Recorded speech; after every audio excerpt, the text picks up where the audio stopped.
Salut à tous, j'espère que vous allez bien. Je vous retrouve aujourd'hui pour une vidéo qui sera finalement assez brève.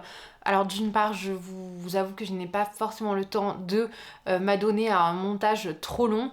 Et surtout, je vais vous présenter mon espèce de pile à lire pour le printemps au féminin organisé par Antastasia.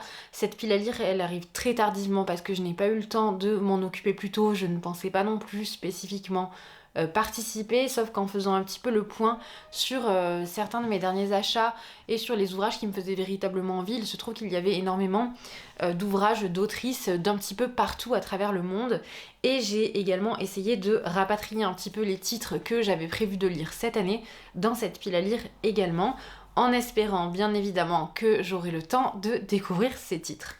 Donc on va commencer tout de suite et je vais commencer avec ce qui est un petit peu plus, je dirais, classable en jeunesse, même si vous allez voir ce sont des autrices tout de même très engagées qui abordent des thématiques assez complexes. La première, c'est Axel Sandre, qui est publiée donc chez les éditions Sarbacane dans la collection X'. Alors, c'est une collection de littérature adolescente. Axel Sandre, elle aborde toujours les thématiques de la santé psychique, de la dépression, du suicide. Elle est très penchée sur voilà, l'étude un petit peu de la psychologie des adolescents, et c'est vrai que j'appréciais énormément ce qu'elle faisait. Malheureusement, elle nous a quittés il y a quelques années maintenant, mais j'avais notamment beaucoup aimé Cœur battant, qui avait été un gros coup de cœur, et donc j'envisage de lire Dysfonctionnel, qui est l'ouvrage qui était paru avant Cœur battant. Fidèle, alias Fifi, alias Bouboule, grandit dans une famille dysfonctionnelle. Papa enchaîne les allers-retours en prison, maman à l'asile. Mais malgré le quotidien difficile, Fidèle vit des moments de joie entourée de ses 6 frères et sœurs aux prénoms panachés. Alison, JR, Dalida, Jésus, cette tribu un peu foldingue demeure au bout du monde, le bar à tocard que tient le père dans Belleville. À l'adolescence, la découverte de son intelligence précoce mène Fidèle à l'autre bout du monde, un lycée de beau quartier où les élèves regardent de haut son perfecto, ses manières de chat de gouttière. Mais c'est aussi là que l'attend l'amour, le vrai, celui qui transforme, celui qui sauve. Voilà. Donc c'est toutes les thématiques chères à Axel Sandre, et je suis impatiente de lire ce titre qui est dans ma palle depuis beaucoup trop longtemps à mon avis.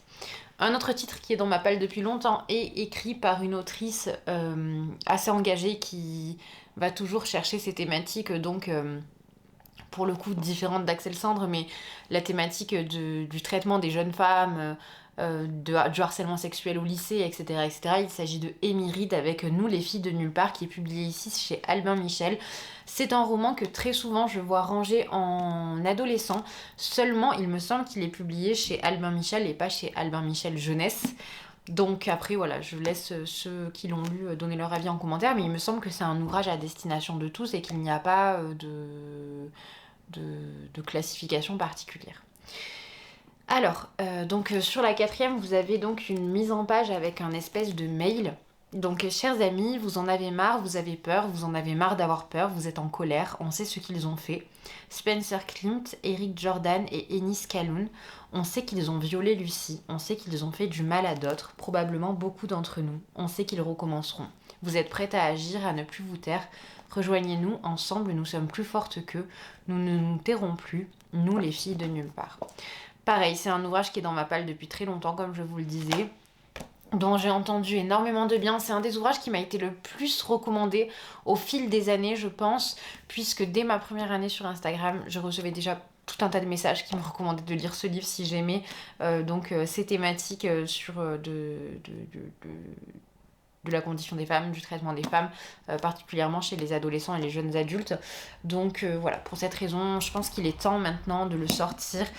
Émyride, il me semble que c'est une autrice américaine, puisque donc l'objectif, je ne l'ai pas précisé, mais de cette palle, c'est de lire un petit peu des autrices de tout continent, de tout pays.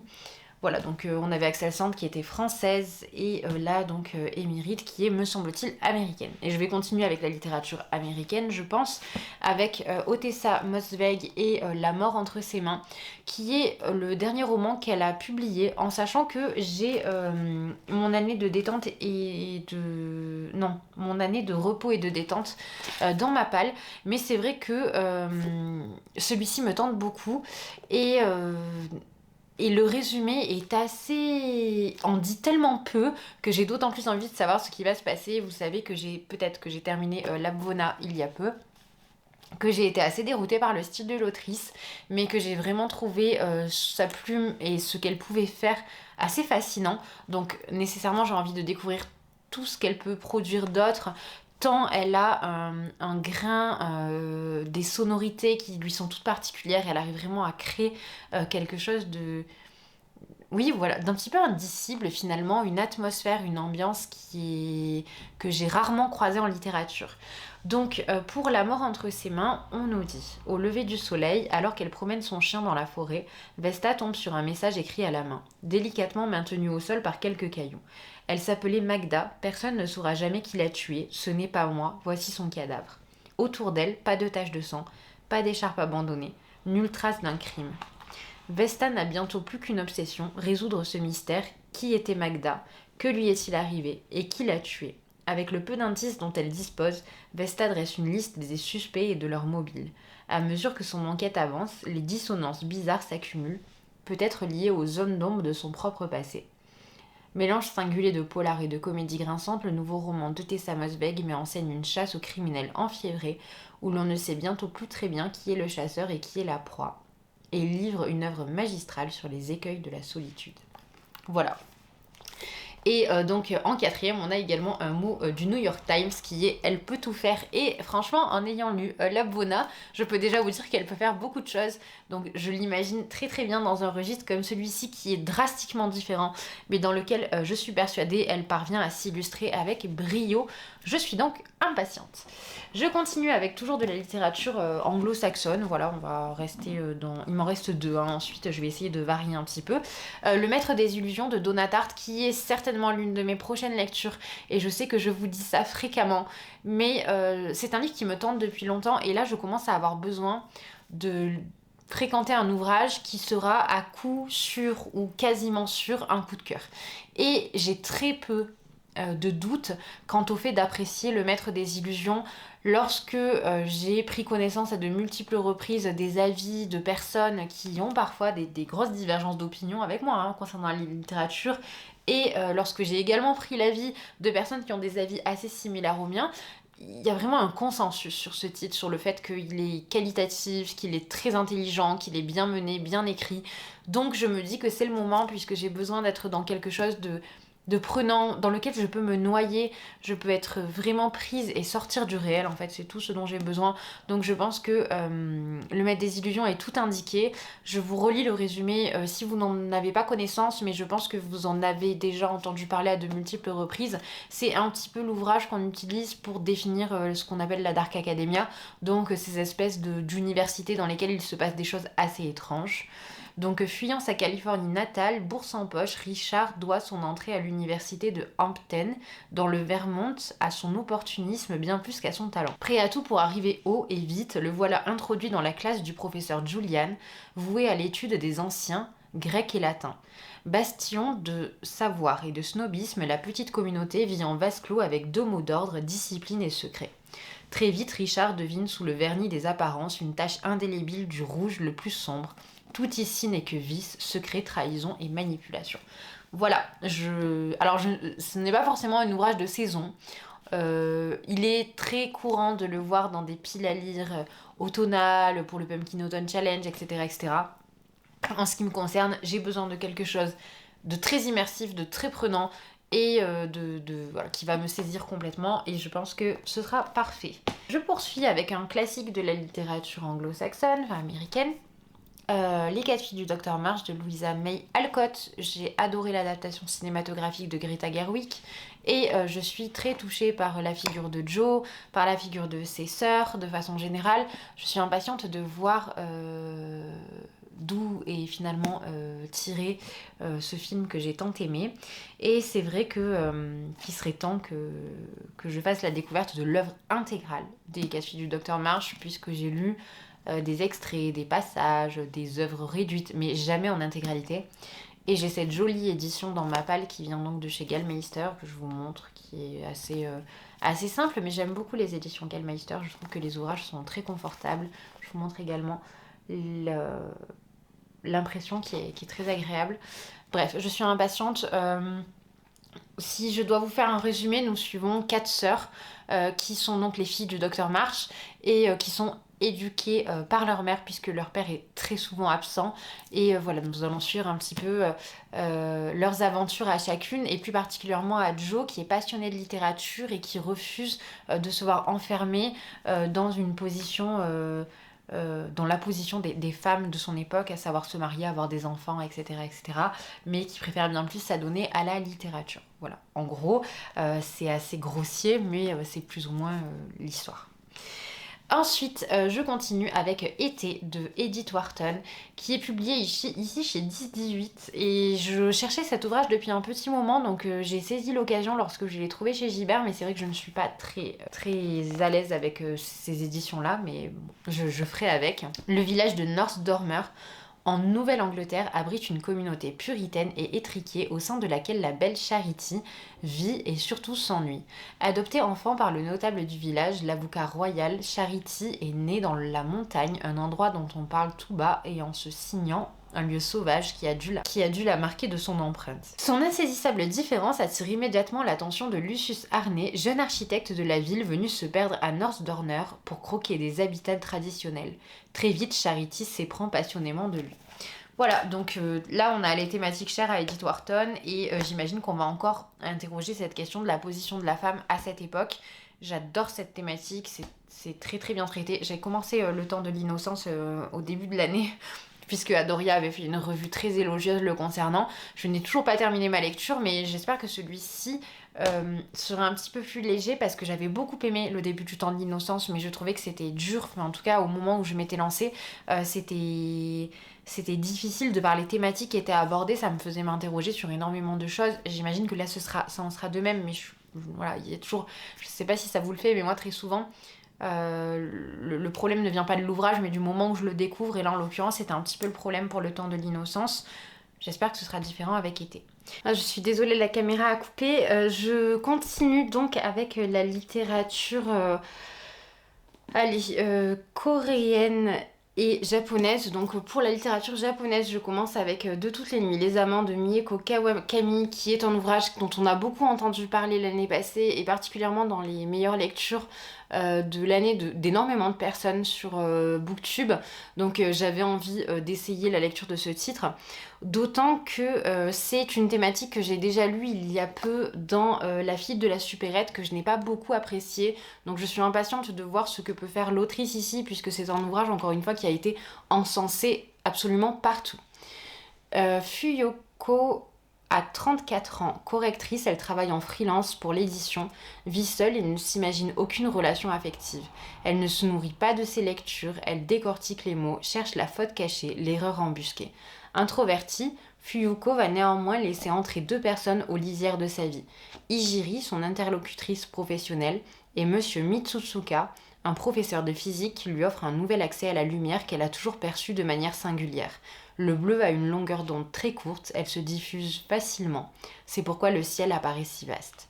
Voyage au pays de l'apparente légèreté des femmes, de leurs peurs minuscules ou béantes, de leur renoncement et de leur excès, de leur choix et de leur liberté. Ce livre est d'une gravité toute poétique et d'une modernité absolue. Il convoque et défie tous les a priori et vibre riche et puissant d'utopie scintillante et de rêves oubliés. Voilà. Donc l'autrice, elle vient d'Osaka. Elle est née en 1976 et initialement elle est diplômée de philosophie. Je suis impatiente de le lire depuis que je vois tous les avis élogieux le concernant. Donc je pense que là ce sera l'occasion. Littérature coréenne maintenant avec Bienvenue de Kim Hye-sol, que je vous ai déjà présenté en boucole il y a peu. Donc on suit Yoon Hye-ong qui est prête à tout pour conquérir une vie meilleure. Elle doit porter à bout de bras un bébé, un compagnon bon à rien, une sœur poursuivie par ses créanciers, un frère accro au jeu d'argent ainsi qu'une mère étouffante. Elle a décroché un emploi de serveuse dans un restaurant qui se révèle être une maison de passe clandestine. Donc c'est un roman qui dénonce crûment la brutalité des rapports sociaux et de la condition faite aux femmes en Corée, une réalité connue de tous mais qui reste soigneusement occultée. Yoon Hye-ong se débat contre la pauvreté et résiste à la violence et au mépris grâce à son insurmontable énergie qui seule lui permet de garder espoir. Donc c'est un ouvrage dont je n'avais jamais entendu parler, qui m'a tenté de par son résumé lorsque j'étais en librairie. C'est assez rare que je sélectionne mes ouvrages de cette façon. Je suis toutefois contente de l'avoir fait ici parce que ça me permet aussi de m'ouvrir vers des horizons nouveaux et je suis persuadée que ce titre a tout pour me plaire. Je continue avec un ouvrage que je vous ai présenté dans ma pile à lire des titres étrangers que je voulais lire pour cette année. Sur les ossements des morts de Olga Tokarczuk, qui est donc une autrice polonaise cette fois. Donc voilà, pour changer un petit peu, parce que je lis beaucoup de littérature asiatique ou occidentale. Pardon, je regarde juste la caméra. Voilà. Je lis beaucoup de littérature japonaise ou de littérature française, quand j'y pense. Donc voilà, ça me permet aussi de m'ouvrir à des perspectives un petit peu nouvelles. Dans ce titre, on va donc suivre Janina Doucheiko, qui vit seule dans un petit hameau au cœur des Sudètes. Ingénieure à la retraite, elle se passionne pour la nature, l'astrologie et l'œuvre de William Blake. Un matin, elle retrouve un de ses voisins mort dans sa cuisine, étouffé par un petit os. C'est le début d'une longue série de crimes mystérieux sur les lieux desquels on retrouve des traces animales. La police enquête, les victimes avaient toutes pour la chasse une passion dévorante. Quand Janina Doucheiko s'efforce d'exposer sa théorie sur la question, tout le monde la prend pour une folle. Car comment imaginer qu'il puisse s'agir d'une vengeance des animaux? Donc c'est un ouvrage qui a reçu le prix Nobel de littérature. Enfin, du coup, l'autrice a reçu le prix Nobel de littérature pour l'ensemble de son œuvre. Et je ne sais plus en quelle année. Elle est née en 62, mais je n'ai pas la date de l'obtention du Nobel. En tout cas, voilà, c'est un ouvrage dont j'ai entendu beaucoup de bien également et qui me tente beaucoup. On est sur cette thématique des animaux. C'est une thématique que j'aime beaucoup en littérature, qui est vraiment très peu présente finalement. Et je trouve ça bien qu'on puisse voir cela illustré, d'autant plus dans un ouvrage polonais. C'est quand même quelque chose que je vois assez rarement. Je poursuis avec une autrice brésilienne cette fois, Aline B, avec le poids de cet oiseau-là, qui est un ouvrage que j'ai déjà commencé à feuilleter, qui se présente de façon assez surprenante. C'est tout à la fois, il y a des vers libres, c'est vraiment une forme poétique. Je n'ai aucune idée en revanche de la façon dont la narration est menée. Tout ce que je sais, c'est que l'ouvrage se découpe sur les différentes périodes de la vie du protagoniste. Donc, le poids de cet oiseau-là dessine la vie d'une Brésilienne de ses 8 ans à ses 52 ans, du quotidien le plus simple aux moments les plus dramatiques. Donc c'est un ouvrage qui a reçu énormément de prix, notamment au Brésil, et j'en étais très curieuse parce que c'était une proposition, il me semble, sur Glyph également. Je vous en parle souvent, c'est absolument pas sponsorisé, mais c'est une application que j'adore utiliser pour ranger ma bibliothèque, savoir où j'en suis, et surtout pour savoir combien de livres j'ai lu par mois, même si je n'en fais pas, voilà, je ne me formalise pas, mais j'aime bien savoir à quel moment j'ai lu quoi, et je dois reconnaître que ma mémoire est assez défaillante en cette matière-là, donc l'application me sert beaucoup. Tous les jours sur Glyph, vous avez une dizaine de livres proposés et donc ce titre s'y trouvait.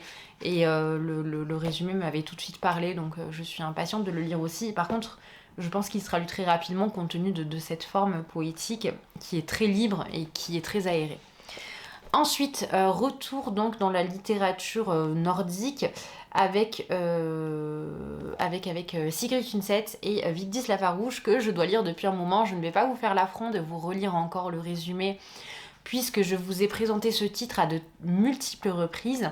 Sigrid Undset, je l'ai découverte avec Jenny il y a de cela 2 ans, je crois.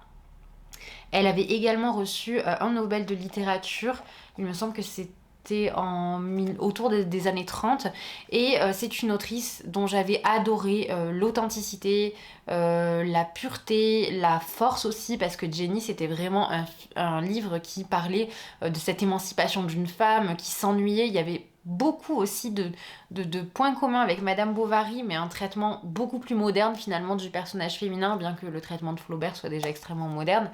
C'était passionnant et je me suis donné pour objectif de poursuivre ma découverte de l'œuvre de Sigrid Undset avec Vigdis Lafarouche, en sachant que j'ai également, je crois que c'est Printemps, dans ma pile à lire que je n'ai toujours pas lu, donc il serait temps que je lise celui-ci.